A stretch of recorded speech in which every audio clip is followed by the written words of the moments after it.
নমস্কার বন্ধুরা, কেমন আছেন সবাই? লিপিকাস কিচেনে আপনাদের সবাইকে স্বাগত। আজকে আমি আপনাদের সামনে হাজির হয়েছি একেবারে কুড়মুড়ে খাস্তা নিমকির রেসিপি নিয়ে। আশা করছি ভিডিওটা আপনাদের ভালো লাগবে। আপনি যদি আমার চ্যানেলের নতুন বন্ধু হয়ে থাকেন তাহলে অনুরোধ করব আমার চ্যানেলটিকে সাবস্ক্রাইব করে আমার পাশে থাকার জন্য।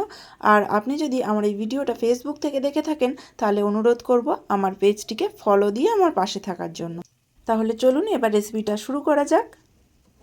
আমি একটা বোলেতে একটা কাপ মেপে 3 কাপ পরিমাণ ময়দা নিয়ে নিচ্ছি।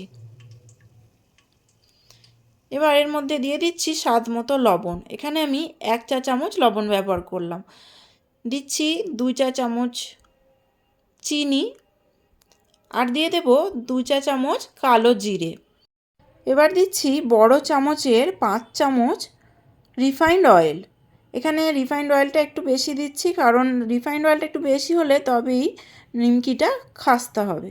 এবার সব কিছুকে খুব ভালোভাবে ময়ান দিয়ে নেব মিশিয়ে। ময়ানটা একটু ভালোভাবে মাখতে হবে, কিন্তু দেখুন আমি খুব ভালোভাবে মেখে নিয়েছি এবং ময়ানটা ভালোভাবে রেডি হয়ে গেছে। কি করে বুঝবেন? দেখুন, তার জন্য এইভাবে মুঠো করে ময়দাটা দেখবেন। ময়ানটা ঠিকঠাক হলে ওই মুঠোর ময়দাটা কিন্তু সহজে ভেঙে যাবে না যতক্ষণ না আপনি চাপ দিয়ে ভাঙছেন। দেখুন আমার ময়ানটা দেওয়া কিন্তু রেডি হয়ে গেছে। এবার অল্প অল্প করে জল দিয়ে ময়দাটা মেখে নেব। একটু শক্ত শক্তই ডোটা তৈরি করতে হবে, খুব বেশি নরম হলে হবে না। অল্প যেন একটু শক্ত থাকে এরকমভাবেই মাখাতে হবে। আর জলটা কিন্তু অল্প অল্প করে দিয়েই মাখবেন, তবেই ডোটা ঠিকঠাক মাখা হবে। একেবারে দিয়ে দিলে আবার নরম হয়ে যেতে পারে। ময়দাটা এখন ভালোভাবেই মাখা হয়ে গেছে, আর দেখুন একটু শক্ত শক্ত রেখেছি। এবার এই ময়দাটাকে একটা ঢাকনা দিয়ে 30 মিনিটের জন্য রেখে দেব ময়দাটা সেট হওয়ার জন্য। 30 মিনিট পরে ফিরে এলাম।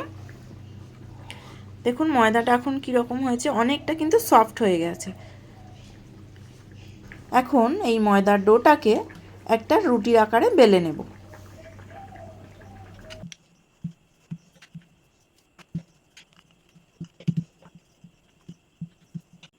দেখুন একটু বড় সাইজের রুটির আকারে বেলে নিয়েছি।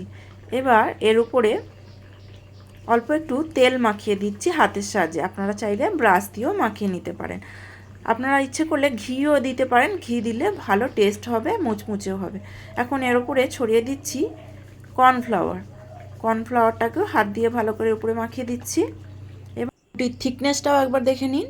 এবার রুটিটাকে ভালো করে টাইট করে একটা রোল বানিয়ে নিচ্ছি। টাইট করেই বানাবেন যাতে না খুলে যায় রোলটা। এবার একটা ছুরির সাহায্যে এই রোলটাকে পিস পিস করে কেটে নেব। প্রথমে আমি 2 পিস করে মাঝখান থেকে কেটে নিলাম। এবার একটা পিস সাইডে সরিয়ে রেখে আর একটা পিসকে এইভাবে ছোট ছোট করে 2 ইঞ্চি করে 4টে পিস করে কেটে নিলাম। দেখুন রুটির লেয়ারগুলো কতটা স্পষ্টভাবে বোঝা যাচ্ছে। চলুন এবার নিমকিগুলো বেলে নিচ্ছি। প্রথমে হাত দিয়ে প্রেস করে নেব একটু এরকমভাবে, তারপর একটা বেলনের সাহায্যে রুটির আকারে বেলে নেব।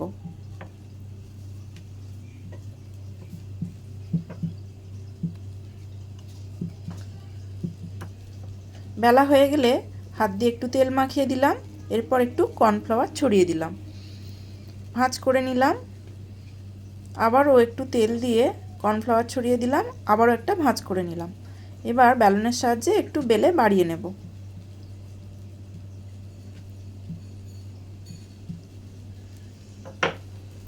এই যে একটা নিমকি রেডি হয়ে গেল। আরও একটা পদ্ধতিতে করতে পারেন। এইভাবে রুটির মতো আকারে বেলে নিয়ে ওপরে একটু তেল ব্রাশ করে একটু কর্নফ্লাওয়ার ছড়িয়ে দিয়ে একটা ভাঁজ দিয়ে আবারও একটু তেল মাখিয়ে নিয়ে কর্নফ্লাওয়ার ছড়িয়ে দিয়ে আরও একটা ভাঁজ করে নেবেন। এরপর এরকম হাতের সাহায্যে চেপে চেপে বাড়িয়ে নেবেন, তাহলে আর বেলনের প্রয়োজন হবে না। এই যে দেখুন নিমকিটা রেডি হয়ে গেল। এইভাবে 4টে নিমকি রেডি করে নিলাম। এবার আগে যে হাফ রোলটা সরিয়ে রেখেছিলাম সেটা দিয়ে আর এক ধরনের নিমকি তৈরি করব। ওই রোলটাকে ছুরির সাহায্যে ছোট ছোট পিস করে কেটে নিচ্ছি। এই পিসগুলোকে আলাদা করে নিলাম। এবার একটা পিস নিয়ে এইভাবে হাতের সাহায্যে চেপে চেপে আরও এক ধরনের নিমকি তৈরি করে নিলাম। দেখুন এইভাবে চেপে চেপে প্রত্যেকটা রেডি করে নিচ্ছি। সব হয়ে গেলে এবার নিমকিগুলো ভেজে নেব। কড়াই তেল গরম করে নিয়েছি, এবার নিমকিগুলো তেলের মধ্যে দিয়ে দিলাম। এখানে তেলটা কিন্তু অল্প গরম হবার পরেই নিমকিগুলো দিয়ে দিতে হবে। খুব বেশি তেল গরম করে নিমকি ভাজতে দিলে হবে না, তাহলে নিমকিগুলো ওপর থেকে ভাজা হয়ে গেলেও ভেতর থেকে কাঁচা রয়ে যাবে। লো ফ্লেমে নিমকিগুলোকে উল্টে পাল্টে ভালো করে ভেজে নেব। আর এখানে আমার নিমকিগুলো ভাজতে 10 মিনিটের মতো সময় লেগেছে। 10 মিনিট পরে দেখুন নিমকিগুলো পারফেক্টলি রেডি হয়ে গেছে ভাজা। এবার একটা ছাঁকনির সাহায্যে তেল থেকে তুলে নিচ্ছি।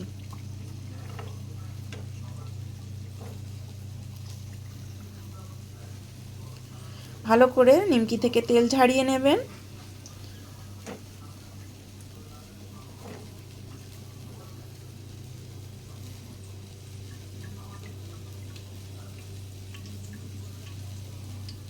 তাহলে তৈরি হয়ে গেল আমার এক ধরনের নিমকি।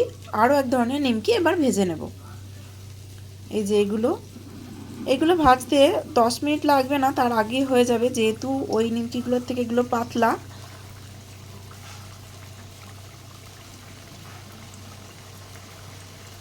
একবারেতেই আমার সব নিমকিগুলো কড়ার মধ্যে ধরে গেল। এবার এগুলোকে একটু উল্টো পাল্টে ভেজে নেব। এই নিমকিগুলোকে মোটামুটি আমি 7 মিনিটের মতো ভেজেছি লো ফ্লেমে। এই যে 7 মিনিট পরে নিমকিগুলো ভেজে রেডি হয়ে গেছে। এবার ছাঁকনির সাহায্যে তেল থেকে তুলে নিচ্ছি।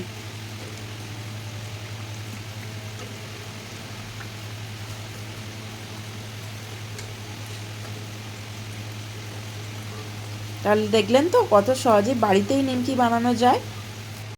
এই যে নিমকিগুলো এখন খাওয়ার জন্য পুরোপুরি রেডি। আর দেখুন এই লেয়ারগুলো কত সুন্দর দেখা যাচ্ছে, বোঝা যাচ্ছে।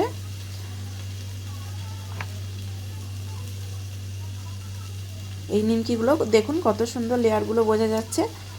দাঁড়ান আপনাদেরকে একটা ভেঙেও দেখিয়ে দিচ্ছি। আশা করি বুঝতে পারলেন আওয়াজটা শুনে নিমকিগুলো কতটা কুড়মুড়ে খাস্তা হয়েছে। এটাও দেখুন কত সুন্দর খাস্তা হয়েছে। বন্ধুরা, কেমন লাগলো আমার আজকের এই নিমকির রেসিপিটা? ভালো লাগলে অবশ্যই কিন্তু লাইক কমেন্ট শেয়ার করতে ভুলবেন না। তাহলে আজকের মতো বিদায়, আবারও দেখা হবে নতুন কোনো রেসিপি নিয়ে। সবাই খুব ভালো থাকবেন, সুস্থ থাকবেন।